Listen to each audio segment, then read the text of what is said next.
नमस्कार दोस्तों, स्वागत है आप सभी का एआर केमिस्ट्री में। दोस्तों, आज मैं आरपीएससी फर्स्ट ग्रेड के लिए और सेकंड ग्रेड के लिए एक बहुत ही इंपॉर्टेंट टॉपिक जिसको अपन बोलते हैं इफेक्टिव एटॉमिक नंबर, प्रभावी परमाणु क्रमांक, ये वाला टॉपिक है दोस्तों। और बहुत ही इजी में बता रहा हूँ, यहाँ से अपने आरपीएससी फर्स्ट ग्रेड में क्वेश्चंस बन सकता है दोस्तों। इससे पहले मैंने आयनिक स्टैंड का क्वेश्चंस करवा दिया है दोस्तों, वहां से भी क्वेश्चंस बनने के चांसेस 100% है दोस्तों। तो ये टॉपिक कुछ ऐसे करवा रहा हूँ जो कि अपने एग्जाम ओरिएंटेड होंगे। आई होप आपको ये अच्छी तरह समझ में आएंगे और आपके एग्जाम में हेल्प करेंगे दोस्तों। तो सबसे पहले मैं बात करता हूं दोस्तों प्रभावी परमाणु क्रमांक की, यानी इफेक्टिव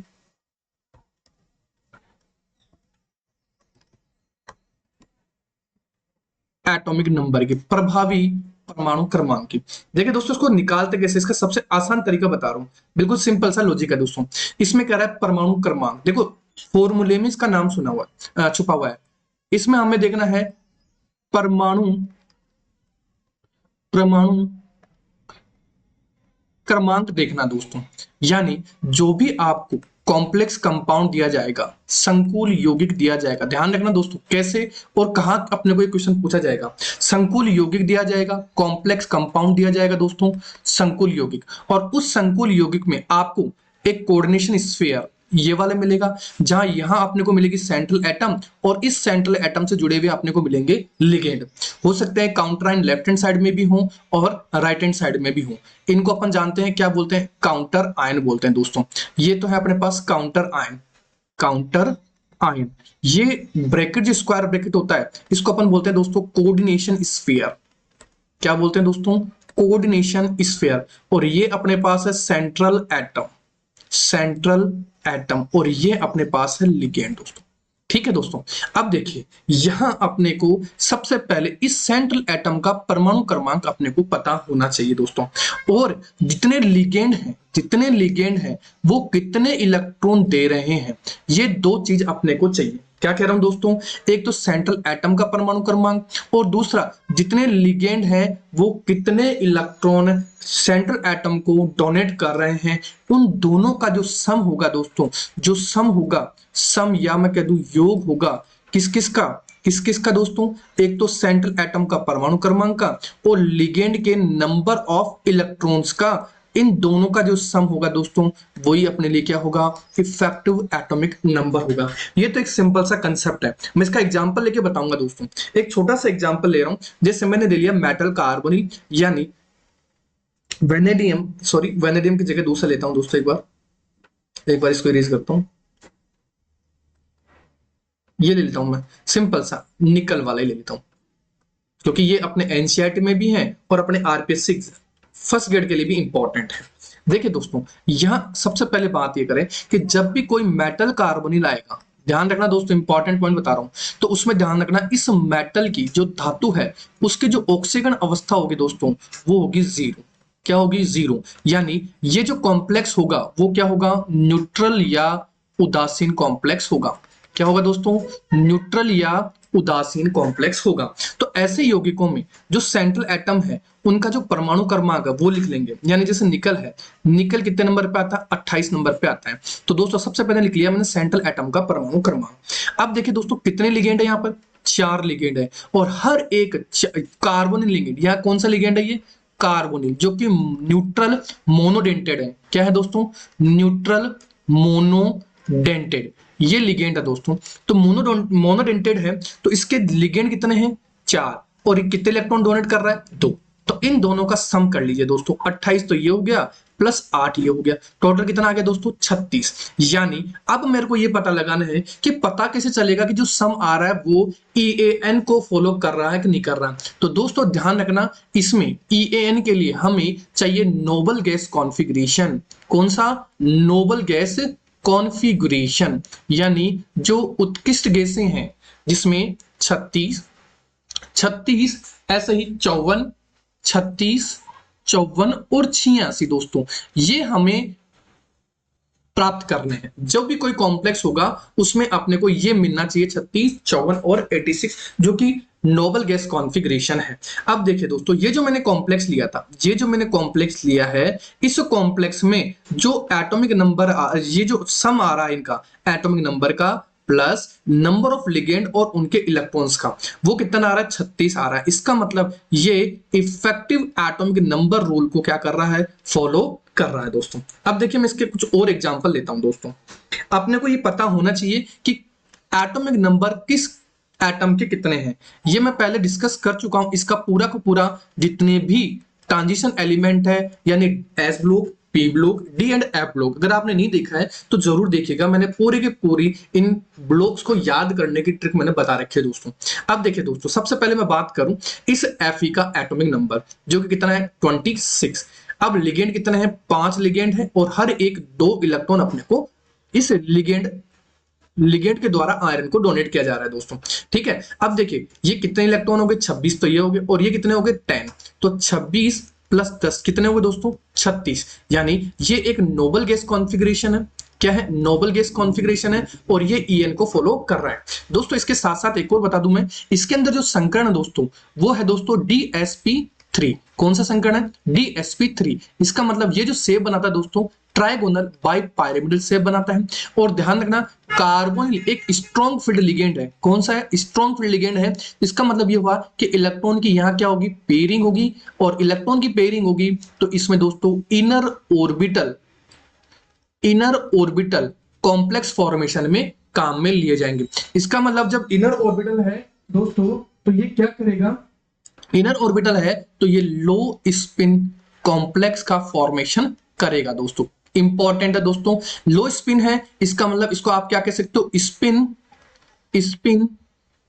पेयर्ड कॉम्प्लेक्स भी कह सकते हैं। काफी इंपॉर्टेंट है। ऐसे दोस्तों मैंने पीछे वाला जो बताया था निकल टेट्रा कार्बोनिल का, इसका भी बता देता हूं दोस्तों। इसमें ध्यान रखना दोस्तों, यहां पर ये sp3 संकरण दर्शाता है। इसका रीजन क्या है वो बता देता हूं। देखिए स्ट्रॉन्ग फील्ड लिगेंड है यहां पर, ये तो अपने को पता चल गया।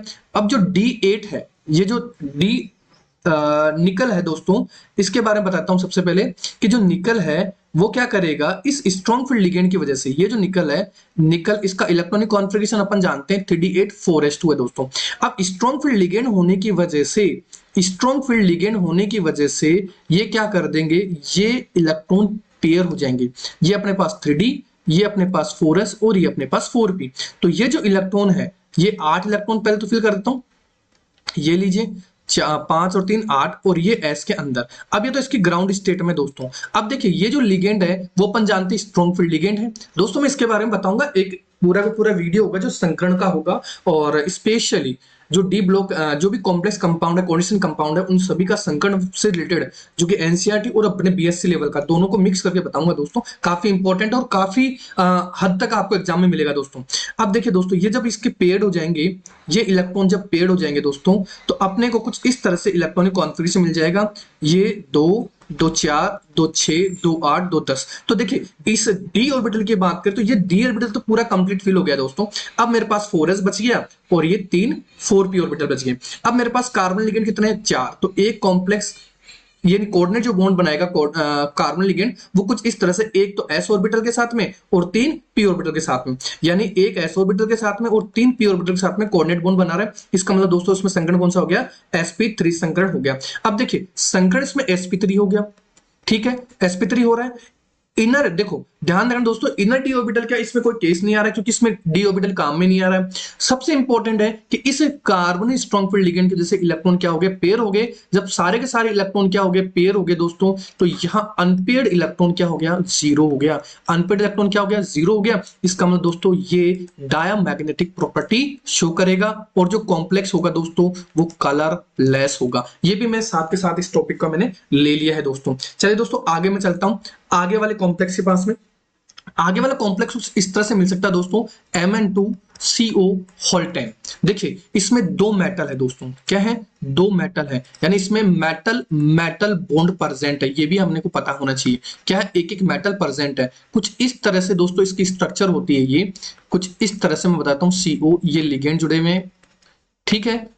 ये देखिए ये दूसरी मेटल ले ली मैंने, और कुछ इस तरह से। ये थोड़ा सा ध्यान रखना है कि इसकी जो स्ट्रक्चर बनानी है अपने को थोड़ी सी चेंज करके बनानी है।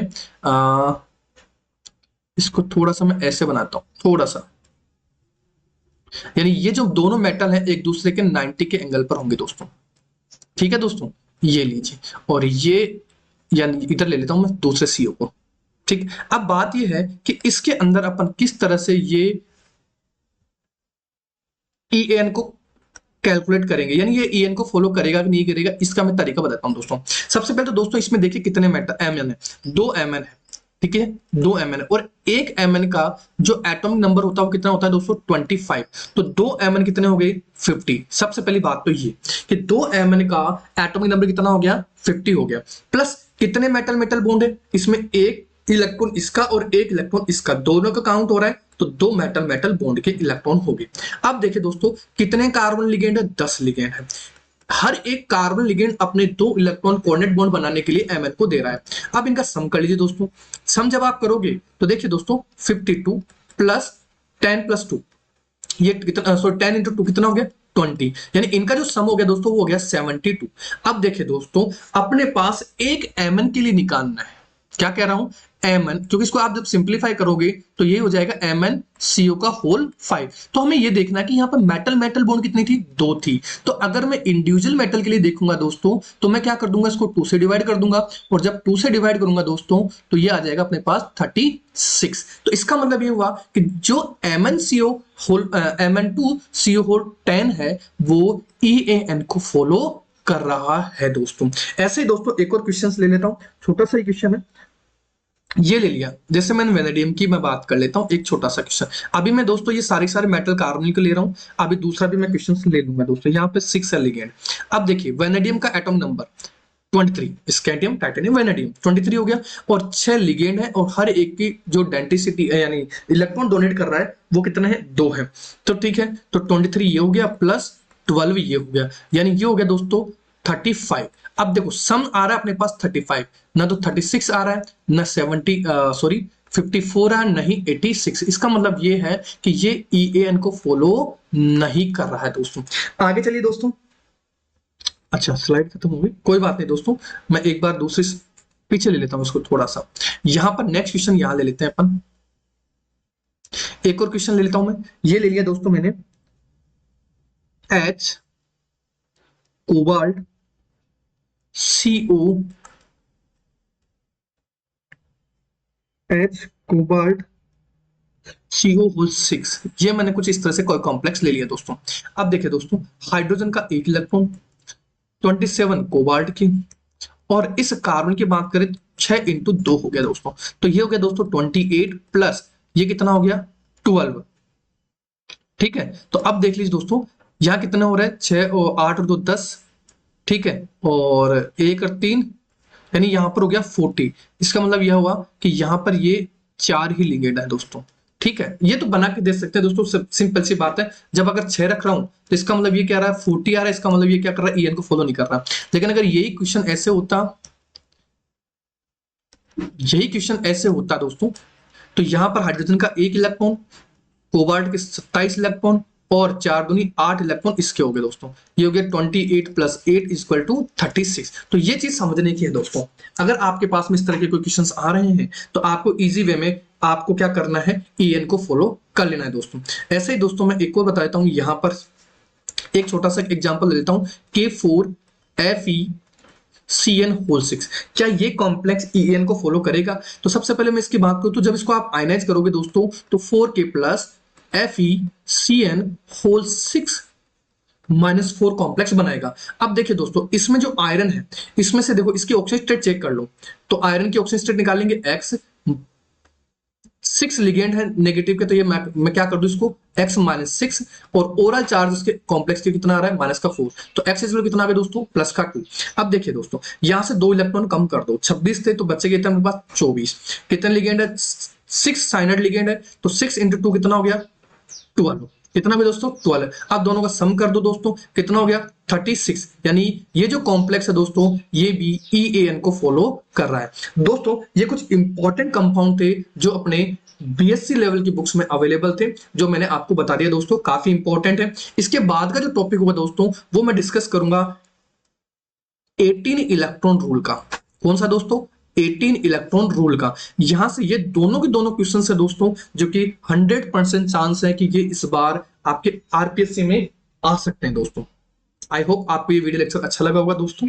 सब्सक्राइब जरूर कीजिएगा और वीडियो को शेयर कीजिएगा। थैंक यू दोस्तों, जय हिंद।